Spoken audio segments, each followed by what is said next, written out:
Rootborn Chronicles, Season 4, Episode 2, Listening Beyond Words. The morning forest never hurried. Every branch, every leaf, every living creature moved in its own time. The rootborn had learned long ago. The forest could not be rushed. Neither could wisdom.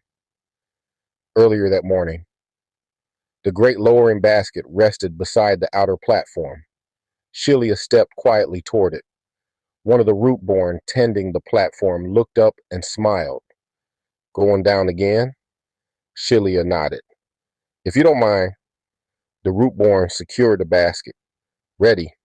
Shelia stepped inside. Slowly, the woven basket descended through the towering branches, past vine bridges, past hanging gardens, past the last homes of the village, until her feet touched the forest floor. She stepped from the basket. I'll ring when I'm ready. The rootborn smiled. Take your time. The basket rose quietly back into the canopy. For a long while, Shelia simply sat near the same quiet place where she had once met the beaver. Nothing extraordinary happened. Birds came and went. A rabbit crossed the fallen leaves. Morning sunlight drifted between the towering trees. The forest breathed around her. Shelia closed her eyes, listening, waiting, learning. When she finally opened them, she smiled, not because she had found an answer, but because she no longer expected one every time she came. She walked beneath the lowering platform, reached for the hanging signal rope, one gentle pull. Far above, a small bell chimed across the platform. One of the rootborn looked up from his work and smiled. Shelia's ready. Two rootborn stepped to the lifting ropes. The great basket descended once more. Moments later, Shelia stepped inside. Slowly, the basket carried her back toward the village. By the time she stepped onto the platform, another ordinary day had already begun among the rootborn. Shelia sat quietly beside Sheba beneath one of the great trees overlooking the village. Neither spoke. Birdsong drifted through the canopy. A pair of squirrels chased one another along a nearby limb. Shelia finally broke the silence. I've practiced for a whole year. She looked toward the forest. I thought the answers would come. Sheba smiled gently. And did they? Shelia hesitated. I felt things. She looked down. But I still don't understand them. Sheba picked up a single leaf resting beside her. What do you hear? Shelia listened. The wind. What else? The birds. What else? The steady tapping of tools echoed through the branches. Shelia grinned. Caleb and his helpers working. Sheba laughed softly. Now listen again. She looked toward the towering trees. The forest. Shelia closed her eyes. For several moments, nothing. Then, the trees. Sheba smiled. They've always been speaking. Shelia opened her eyes. I never noticed. Because, Sheba answered softly, you were listening for words. Elsewhere, Japheth hurried across the upper walkways carrying a basket overflowing with fresh berries.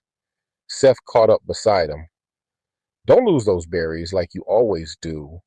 Japheth smiled. I won't. The basket shifted. Several berries spilled onto the walkway. Seth burst into laughter. So, won't, huh?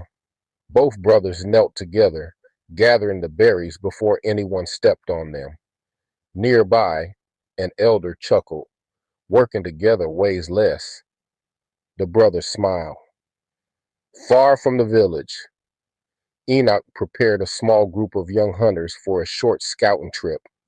Some sharpened stone knives. Others carefully shaped the tips of their hunting spears. Caleb inspected the ropes securing their packs. The forest teaches those willing to learn. Enoch nodded, and humbles those who think they already have. The younger hunters listened carefully. Every outing was another lesson. Enoch looked toward one of the young hunters.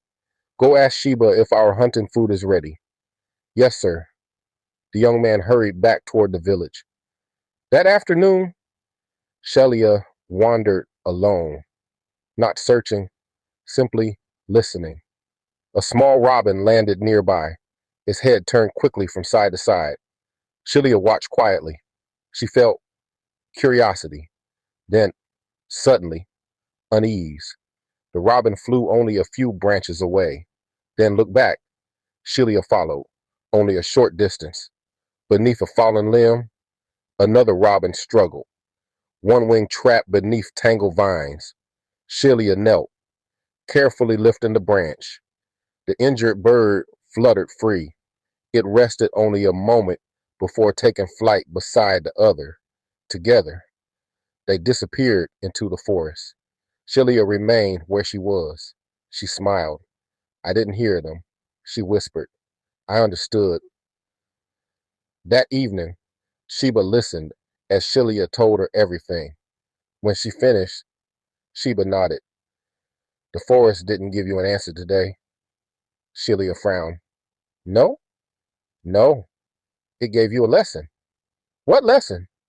Sheba looked toward the canopy above. Understanding someone begins long before they ever speak. Shelia looked back toward the forest. She smiled. Today, she hadn't learned to hear better. She had learned to understand. The sun slowly disappeared beyond the endless trees. The forest had spoken, not through words, but through understanding. The elders would remember this day, and it would become another chapter in the chronicles of the Rootborn. If you're enjoying the journey, like, subscribe, and share. Welcome to RC Best, where stories and ideas come alive. Don't miss the next chapter. Every episode reveals another piece of the world